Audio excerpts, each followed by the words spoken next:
One of the biggest problem why you cannot be consistent at doing something is that you only use habit streak without measuring your progress, without tracking your progress. So actually using a habit streak is a really powerful method. You count for how many days you've been consistently doing something without missing any single day. You grow attachment to the habit streak. You do not want to lose it. Well, you show up every single day, okay? But sometimes it can feel frustrating not to see any visible results from doing this something that we do on a day-to-day basis.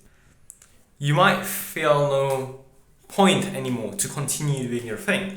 Well, so for example, I've been sticking to this thing, to my daily routine for 30 days straight, but I do not see any clear visible results. Well, why do I need to continue to do it? Okay?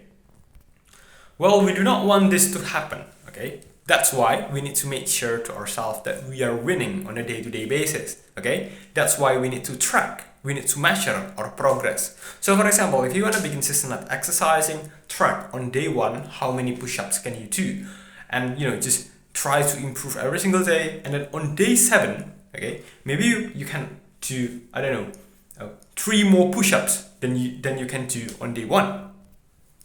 This is going to be a really clear sign, indicators of success, okay? So even if you haven't seen the big muscles yet and stuff, okay, you still see some clear results, which is the increasing numbers of your push-ups. You are going to perceive it as a win, and when you see it as a win, the more likely you are going to show up the next day. That's how you stay consistent at doing something. If you found this video helpful, don't forget to like, comment, and subscribe. For today's Day Authenticity post, today's August 18th, 2025, and today's memes are post today. Group chat Civil War post last 24 hours, GMT +7, but this video might be uploaded like 1 or 2 days from now because I edited it by myself. Thank you.